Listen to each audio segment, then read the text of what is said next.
My earliest childhood memories are not of toys or playgrounds, but of whispers in the night and shadowy figures slipping through the corners of my vision. They begin in a grand old house in Brighton, Victoria, a home that even now feels more like a living entity than just bricks and timber. It was a massive place, or so it seemed to me as a young child. Most things seem enormous when you're only small. The house was built in the early 1900s, 2 stories high with an attic and a tower that stood like a sentinel above the rooftops. I used to climb the narrow winding staircase that led to the tower, and from its peak I could see Port Phillip Bay stretching into the horizon. Ships would silently glide into the harbour, their sails catching the morning light.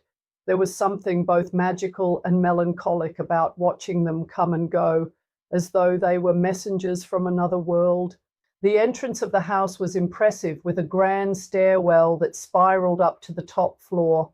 The family room was vast, filled with the scent of aged timber and old books.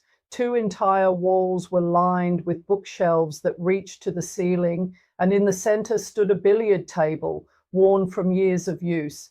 The carpet was a pastel pink floral design, oddly cheerful amidst the otherwise gloomy interior.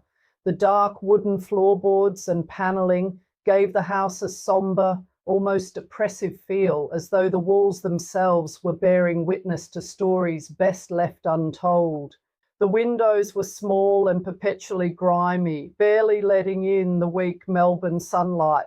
I remember once giving them a good clean and being surprised at how different the house felt, lighter, less watchful. But that moment of relief didn't last long. There was always a presence in that house, a feeling, the kind that makes your skin prickle. As a child, I didn't have the words for it. I just knew that sometimes something wasn't right. At night, the house came alive. I would hear footsteps echoing down the hallway when everyone was asleep. Floorboards creaked without weight. Lights flickered as though reacting to invisible hands. On more than one occasion, I heard coughing behind me, dry and raspy, as if someone was struggling to catch their breath. I'd turn, heart racing, only to find myself alone.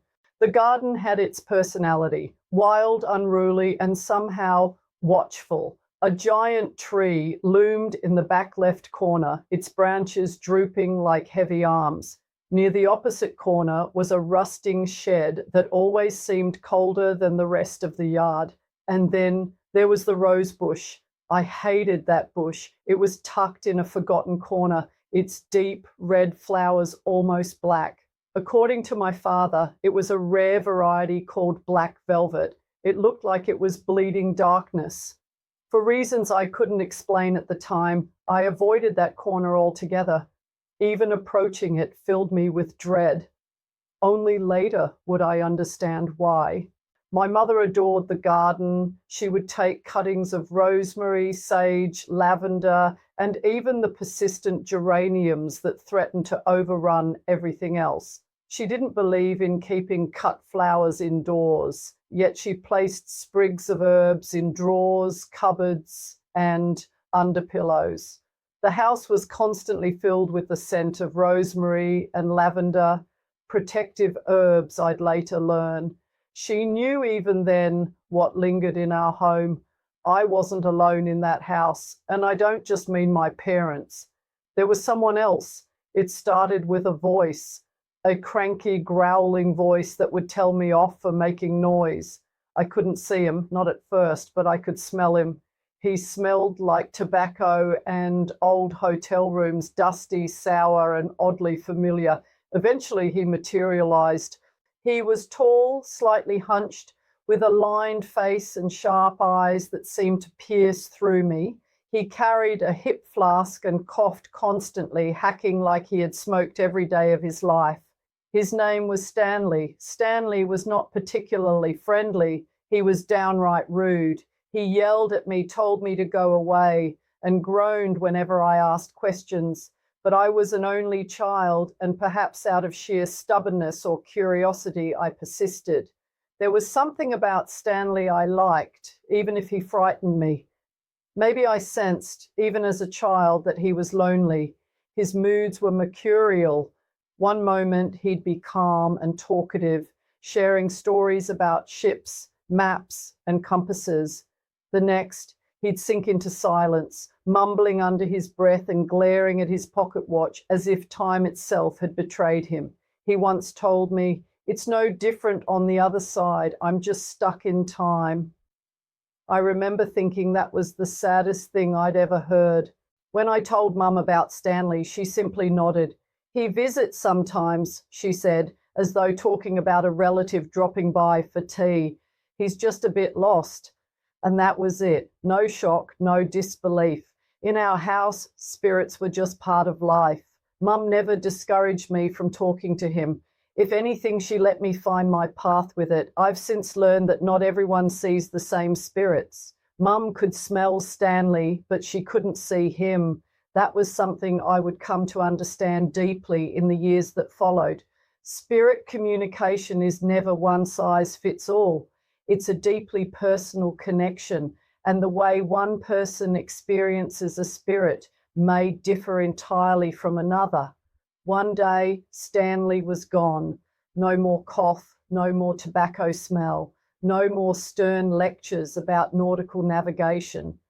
When I asked Mum where he had gone, she told me he had moved on to the next realm. At the time, I didn't understand what that meant. I just missed him. It wasn't until years later that I found letters addressed to a Mr. Stanley Buckley that I realized he had once lived and died in that very house. His sister had planted the rose bush in the garden in his memory. Mum later admitted she had performed a ritual to help him cross over, freeing him from his spiritual limbo. My parents were working multiple jobs at the time. Mum was a registered psychiatric nurse by trade and also worked at the local general hospital. Dad, ever the devoted partner, worked as an orderly and studied mechanical engineering. They'd met years earlier while both working as tram conductors and had fallen in love almost instantly. Mum was a striking beauty, Dad a dashing gentleman. Their love was the kind you feel in a room before they even speak. During those years, they also worked shifts at an aged care home. Sometimes I would accompany them, being passed between shifts like a well-loved parcel. It was there that I encountered another side of my gift. I would see spirits around the elderly residents. Some hovered nearby protectively, while others seemed confused or distressed. One woman in particular had a man who followed her everywhere, smiling at her lovingly. It wasn't until later that I learned her husband had died just weeks earlier. But one encounter haunts me to this day. I was standing in the doorway of a hospital room when a woman in a top bunk called out to me. She smiled sweetly, but her eyes were unsettling, too wide, too knowing. As I took a step forward, her face began to shift, enlarging unnaturally until her eyes were level with mine. I froze in terror. Just then, Mum stepped forward, locking eyes with the woman in a silent standoff. Eventually, her face returned to normal, but the image stayed with me. I believe now that she was a patient from the psychiatric hospital, a powerful soul, perhaps even possessed or deeply disturbed. Despite the unsettling experiences, many were beautiful. The elderly residents gifted me handmade toys, knitted blankets, and unconditional love. I still treasure some of those gifts. We eventually left Brighton when Mum and Dad saved enough to buy a modest house in Clayton. That house held no ghosts, but it marked the beginning of my brother's journey into our family, our introduction to homeopathy, and the solidifying of our spiritual roots.